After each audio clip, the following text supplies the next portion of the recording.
Welcome to Bagalkote kitchen corner. ನಾನು ನಿಮಗೆ ಇವತ್ತು ಪಾಲಕ್ ಚಪಾತಿ ಹೇಗೆ ಮಾಡೋದಂತ ಹೇಳ್ತಾ ಇದ್ದೀನಿ. ಅದಕ್ಕೆ ಬೇಕಾಗಿರೋ ಸಾಮಗ್ರಿಗಳನ್ನ ನೋಟ್ ಮಾಡ್ಕೊಳ್ಳಿ.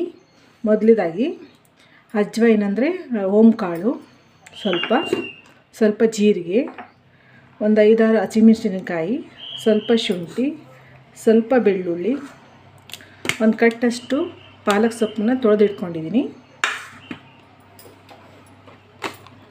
ಸ್ವಲ್ಪ ಉಪ್ಪು, ಸ್ವಲ್ಪ ಸಕ್ಕರೆ. ಮೊದಲಿಗೆ ಗ್ಯಾಸ್ ಆನ್ ಮಾಡಿಕೊಂಡು ಒಂದು ಪಾತ್ರೆಯಲ್ಲಿ ಸ್ವಲ್ಪ ನೀರು ಇಟ್ಕೊಳ್ಳೋಣ. ನೀರು ಕಾಯೋವರೆಗೂ ಬಿಟ್ಬಿಡೋಣ. ಈಗ ನೀರು ಕಾದಿದೆ, ಇದಕ್ಕೆ ಪಾಲಕ್ ಸೊಪ್ಪು ಹಾಕ್ಕೊಳ್ಳೋಣ.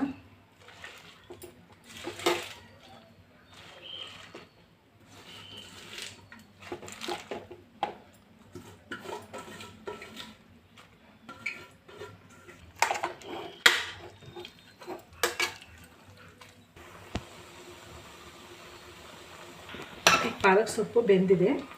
ಈಗ ಗ್ಯಾಸ್ನ ಆಫ್ ಮಾಡಿಬಿಟ್ಟು ತಣ್ಣಗಾಗೋಕ್ಕೆ ಬಿಟ್ಬಿಡೋಣ. ಈಗ ತಣ್ಣಗಾಗಿದೆ. ಈಗ ಇದನ್ನು ಒಂದು ಮಿಕ್ಸಿ ಜಾರಿಗೆ ಹಾಕ್ಕೊಳ್ಳೋಣ.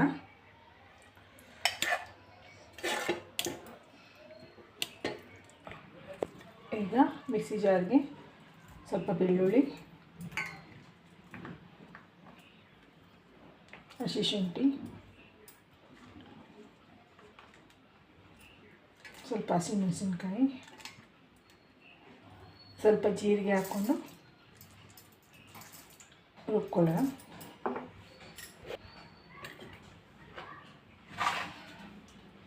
ಸ್ವಲ್ಪ ಸಕ್ಕರೆ ಹಾಕ್ಕೊಳ್ಳೋಣ. ಇದನ್ನು ರುಬ್ಕೊಂಡಾಗಿದೆ. ಬನ್ನಿ ಈಗ ಗೋಧಿ ಹಿಟ್ಟನ್ನು ಕಲಿಸ್ಕೊಳ್ಳೋಣ.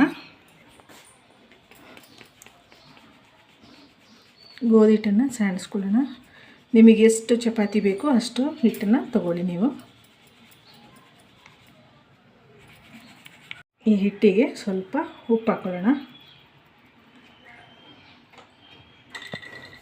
ಸ್ವಲ್ಪ ಜೀರಿಗೆ ಹಾಕ್ಕೊಳ್ಳೋಣ, ಅಜ್ವೈನ್ ಇದನ್ನು ಸ್ವಲ್ಪ ಕೈಯಲ್ಲಿ ಉಜ್ಕೊಂಡ್ಬಿಟ್ಟು ಹಾಕ್ಕೊಳ್ಳೋಣ.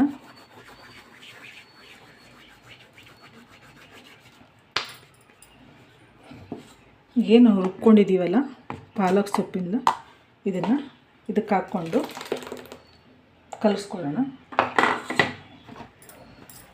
ಈ ರೀತಿ ಪೂರ್ತಿ ಮಿಕ್ಸ್ ಮಾಡ್ಕೊಳ್ಳಿ. ಇದರಲ್ಲೇ ಮಿಕ್ಸ್ ಮಾಡ್ಕೊಳ್ಳಿ. ಇದರಲ್ಲಿ ಆಗಿಲ್ಲ ಅಂದರೆ ಸ್ವಲ್ಪ ಎಕ್ಸ್ಟ್ರಾ ನೀರು ತಗೊಳ್ಳಿ. ನೀವು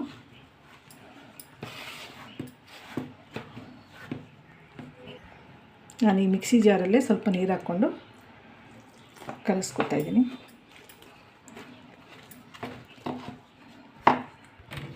ಈಗ ಇದನ್ನು ಚಪಾತಿ ಹದವಾಗಿ ಕಲಸೋಣ. ನಾದ್ಕೊಳ್ಳಿ, ಚೆನ್ನಾಗಿ ನಾದ್ಕೊಳ್ಳಿ. ಈಗ ಇದಕ್ಕೆ ಸ್ವಲ್ಪ ಎಣ್ಣೆ ಹಾಕ್ಕೊಂಡು 10-15 ನಿಮಿಷ ಬಿಟ್ಬಿಡೋಣ. ಹಿಟ್ಟು ನೆನೆಯೋಕ್ಕೆ ಒಂದು 10-15 ನಿಮಿಷ ಬಿಟ್ಬಿಡೋಣ. ಹಿಟ್ಟು ನೆಂದಿದೆ. ಈಗ ಇದನ್ನು ಉಂಡೆಗಳಾಗಿ ಮಾಡ್ಕೊಳ್ಳೋಣ.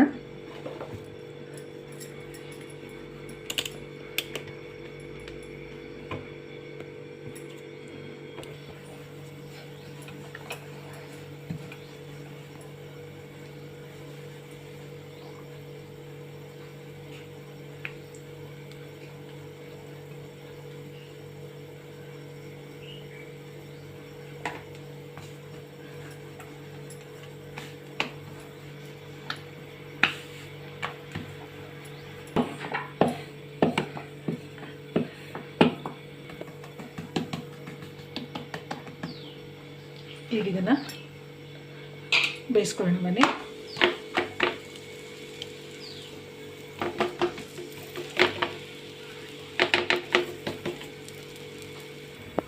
ಈಗ ಇದನ್ನು ಮಿಕ್ಸ್ ಹಾಕ್ಕೊಳ್ಳೋಣ.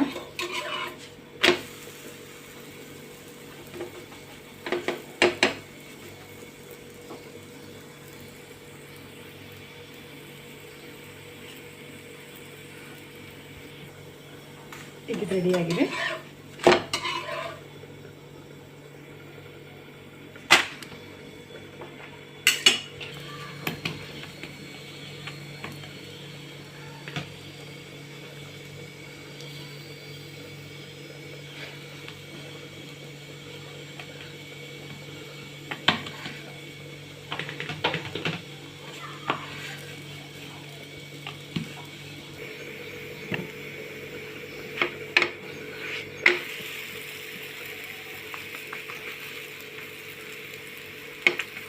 ಈಗ ಇದು ರೆಡಿಯಾಗಿದೆ.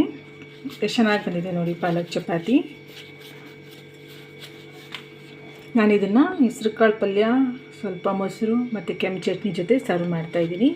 ಈ ರೆಸಿಪಿ ನಿಮಗೆ ಇಷ್ಟ ಆಗಿದರೆ ಲೈಕ್ ಮಾಡಿ, ಶೇರ್ ಮಾಡಿ ಮತ್ತು ಸಬ್ಸ್ಕ್ರೈಬ್ ಮಾಡಿ. Thanks for watching.